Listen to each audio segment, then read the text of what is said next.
या तो माता भगत जने, या दाता या सूर, और नहीं तो रह ले बांझड़ी, क्यों व्यर्थ गंवावे नूर।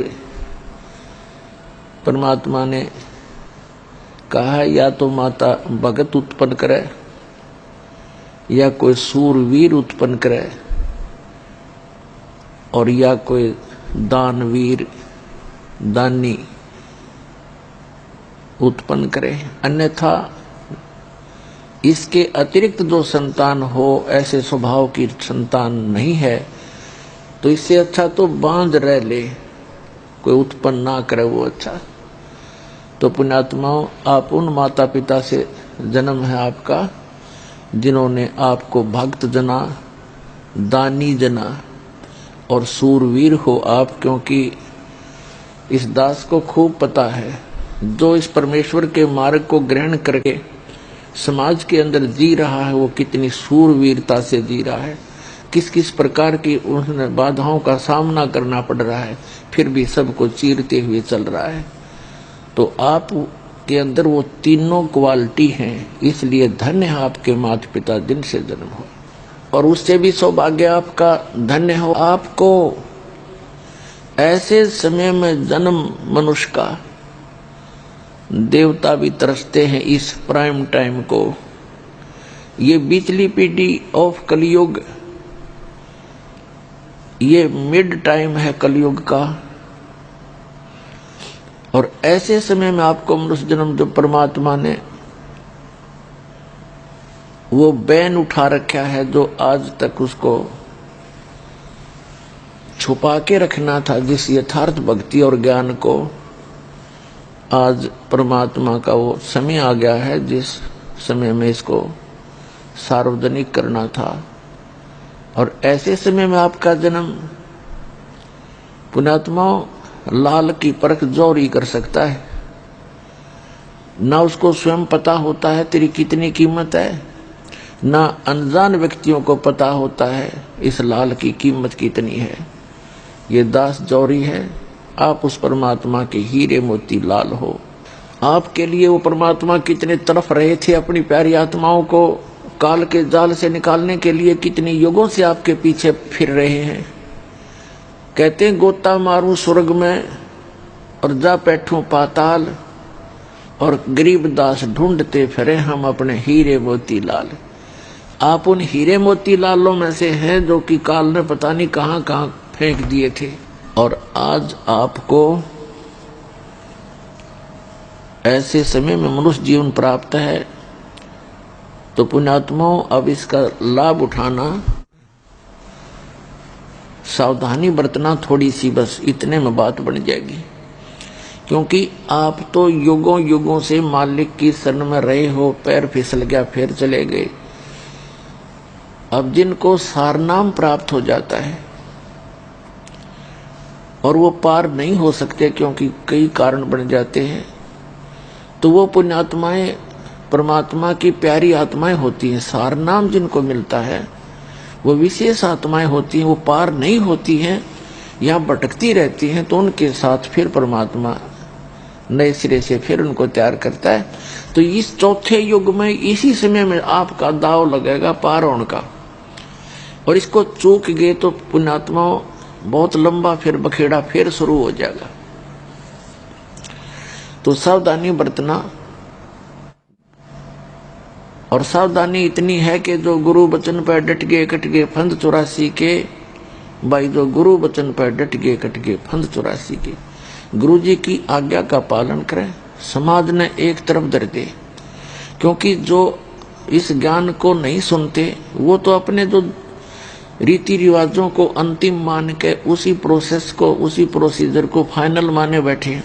लेकिन हमारा मार्ग उससे हटकर है, और इस भगत और जगत का आपस में विरोध क्यों रहा है, इसका कारण यही है कि समाज की रीतियां अलग हैं।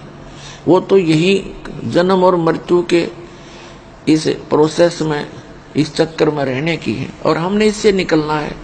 उससे निकलने के लिए वो रीति रिवाजें अलग हैं, तो हमने उनसे हटकर आगे बढ़ना है।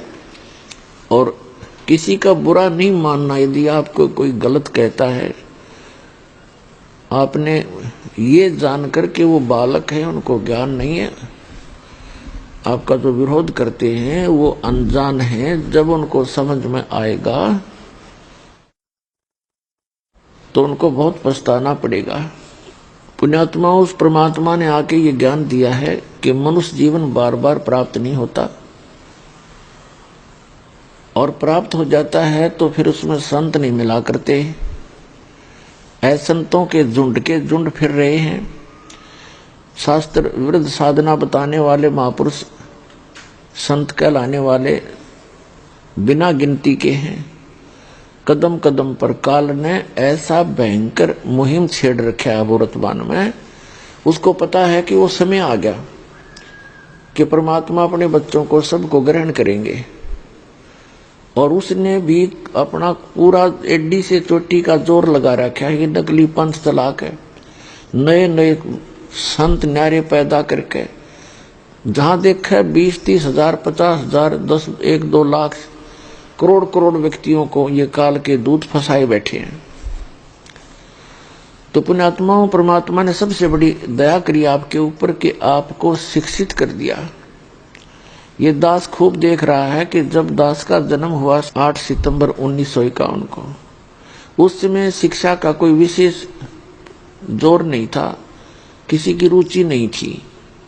10 वर्ष के बाद देखा कि शिक्षा की कुछ रुचि बनी, और 10-20 वर्ष के बाद तो देखा कि लोगों ने शिक्षा को ही मूल चीज मान लिया। अपने बच्चों को, सबको, बेटियों को, बेटों को शिक्षा में सबको शिक्षित करना चाहा। तो ये परमात्मा की दया थी। हमारे समय में लड़कियों को स्कूल नहीं भेजते थे।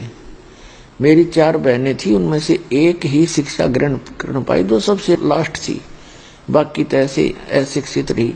तो कहने का भाव ये है कि परमात्मा ने आप पे रजा बख्शी, चाहे किसी भी लालच में आपने बेटियों को भी पढ़ाना शुरू कर दिया और बेटे भी पढ़ गए। तो उसका मूल उद्देश्य है कि आज आप भगवान को पहचान लोगे। इन ठगों के, इन झूठे ज्ञान को आप स्वयं रिजेक्ट कर दोगे और यहां भाग जाओगे अपने भगवान के जहाज में, जो सतलोक ले जाकर छोड़ देगा आपको। तो उसके लिए ये कृपा आपके ऊपर परमात्मा की कि आपको ऐसे समय में जन्म मिला। तो पुण्यात्माओं, दास ने जिस समय ये सत्संग शुरू किए थे और प्रोजेक्टर के माध्यम से पुस्तकें दिखानी प्रारंभ की,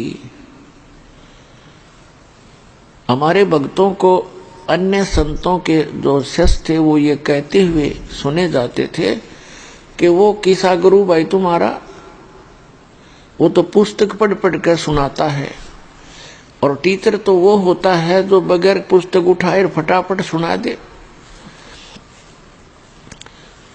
तो हमारे बच्चों के पास कोई जवाब नहीं था, भक्तों के पास, और उन्होंने मुझे भी ये कहने की चेष्टा की कि जी लोग चाहते हैं कि बगैर पुस्तक दिखाए सत्संग किया जाए। तो उन बच्चों की सलाह को मैं नहीं मान सकता था, क्योंकि दास को पता था कि अपनी अपनी कह गए इस दुनिया के माँ, अरबिंद साहेब की बंद की कहीं ठोर ठिकाना ना। अपनी अपनी तो दुनिया कह ही रहे हैं सभी संत, और सभी उन्हीं सदग्रंथों का हवाला देते हैं, और अपना अपना ज्ञान भिन्न भिन्न बता रहे हैं, विधान अलग अलग बता रहे हैं। तो दास को पता था कि ऐसे ही बात बनेगी जब तक ये दास आपके रूबरू नहीं करेगा। जैसे वैसे कह दिया मैंने कि ब्रह्मा विष्णु महेश नासवान है, इनकी जन्म मृत्यु होती है, और इनके माता पिता हैं, तो कोई नहीं मानने, दूना विरोध हो जाता।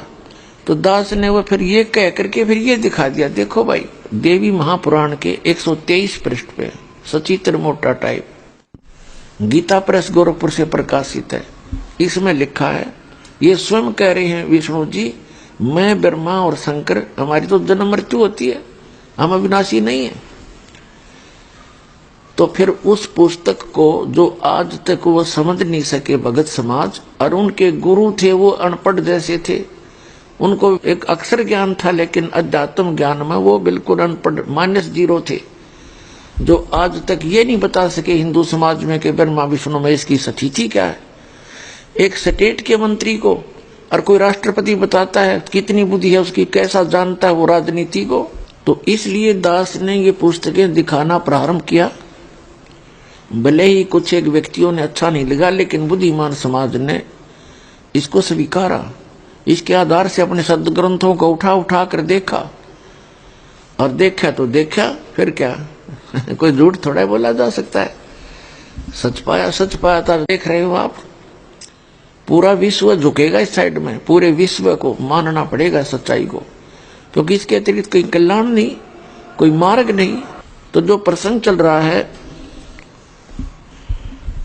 कि ये बीच वाला समय जो कलयुग का है, इसमें ये मोक्ष समय है, और इस समय में जो भी परमात्मा की शरण में आ जाएंगे, सतभक्ति करेंगे, उनका मोक्ष होगा।